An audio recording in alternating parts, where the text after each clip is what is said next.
जय श्री कृष्णा। प्रणाम भक्तजनों। आज हम ज्येष्ठ मास के महात्म्य के अध्याय 2 की कथा सुनेंगे। ज्येष्ठ मास में सूर्य भगवान को जल चढ़ाना शुभ माना गया है। इस कारण ज्येष्ठ का महीना सूर्य उपासना के लिए बेहद खास माना जाता है। आप इस माह में सुबह ब्रह्म मुहूर्त में उठकर नारायण और माता लक्ष्मी का ध्यान करें और स्नान आदि के बाद सूर्य को जल दें। सूर्य को अर्घ्य तांबे के कलश में जल डालकर उसमें रोली, लाल पुष्प और अक्षत डालकर दें।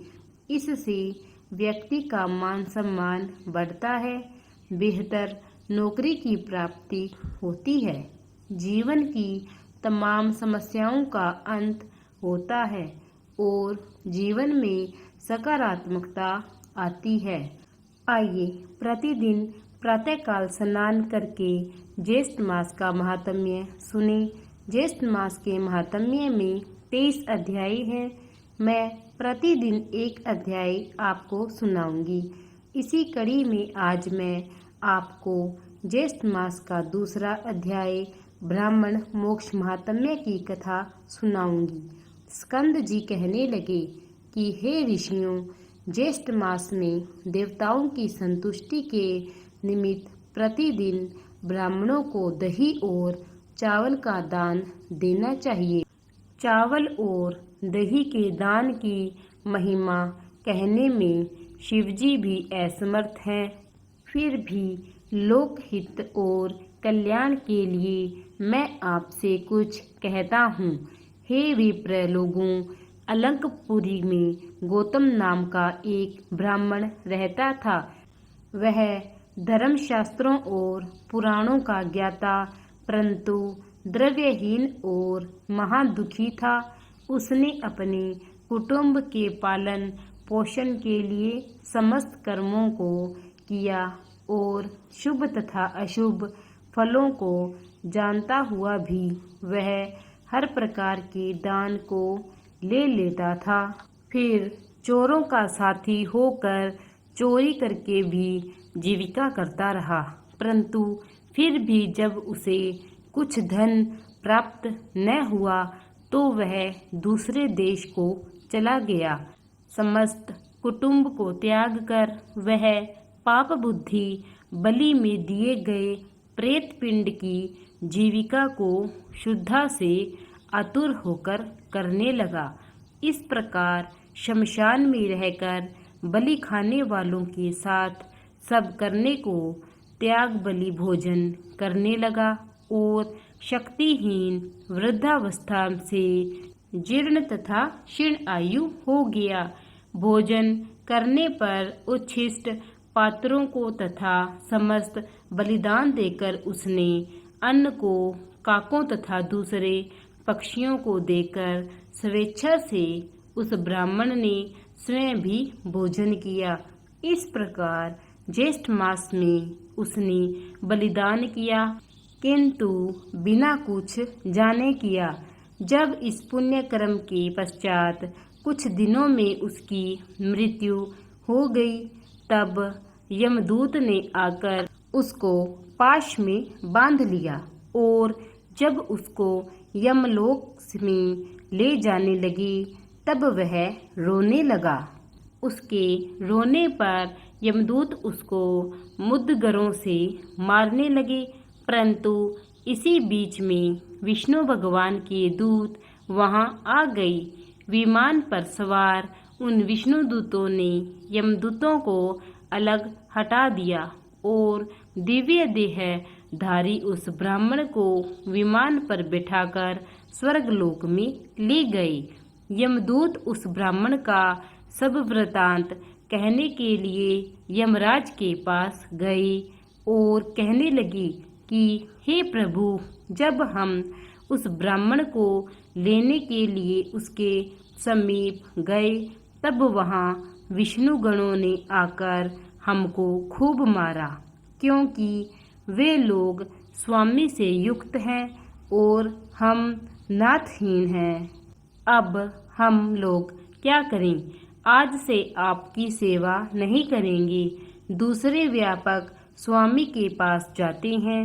दूतों के ऐसे वचन सुनकर यमराज अत्यंत क्षुब्ध हुए और शीघ्र भैंसे पर सवार होकर दंडधारी यमराज ने क्षण मात्र में वहां पहुंचकर विष्णु दूतों के सामने ही उनको भी ताड़ित किया।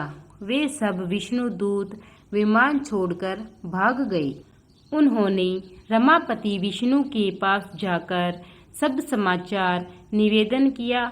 समाचार सुनकर विष्णु भगवान क्रोध से रक्तवर्ण हो गए और गरुड़ पर सवार होकर यमलोक को गए। वहां उन्होंने इंद्रादिक सब देवताओं को साथ लेकर यमराज से युद्ध किया।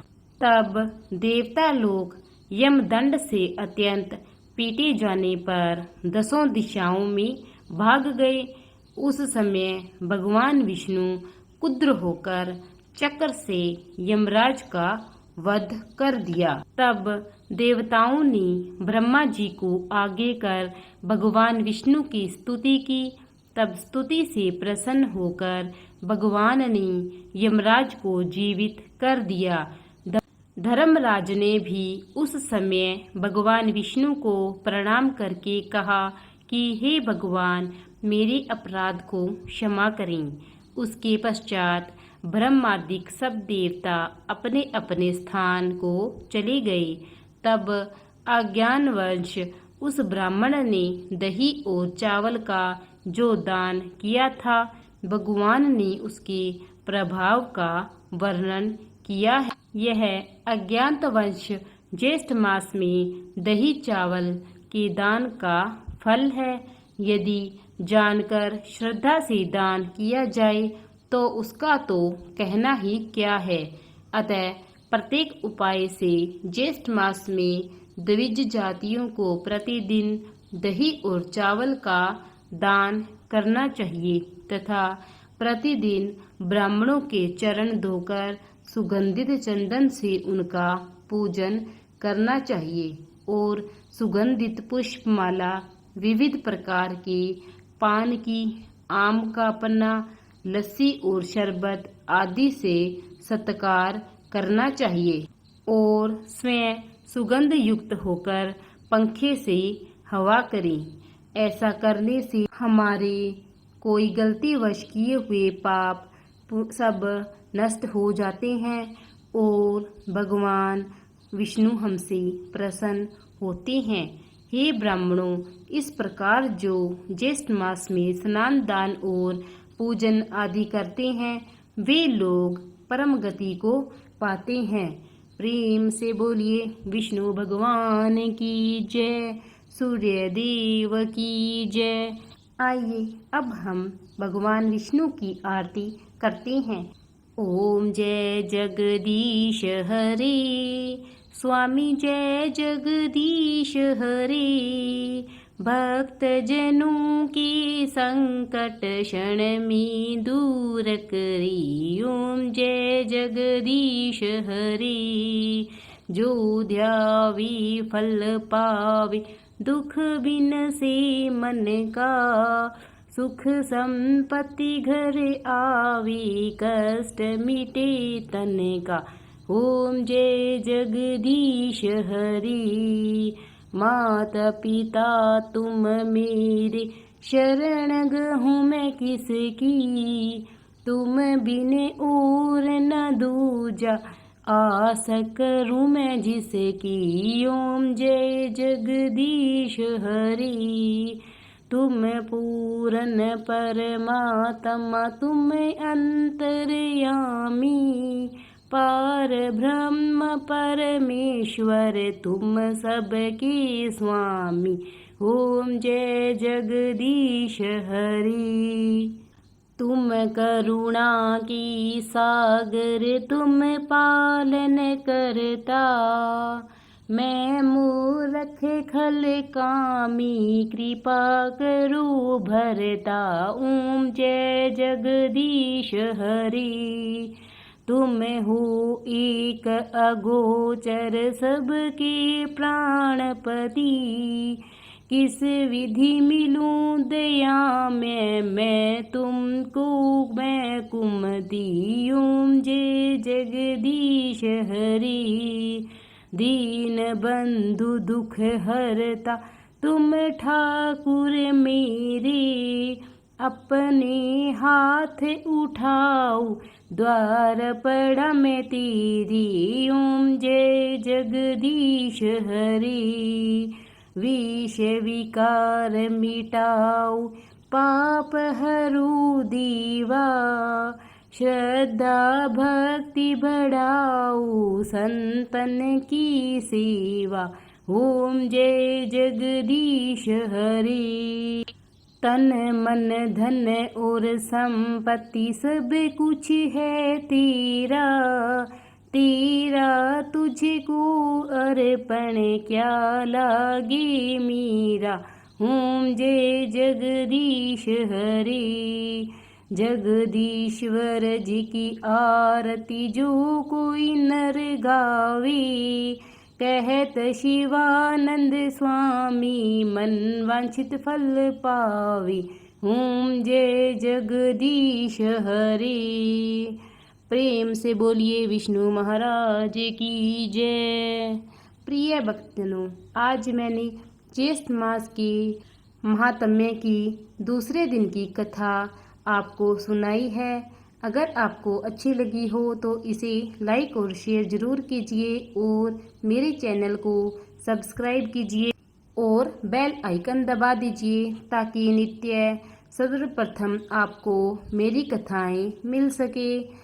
और कल हम श्रवण करेंगे ज्येष्ठ मास के तीसरे दिन के महात्म्य की कथा का। धन्यवाद।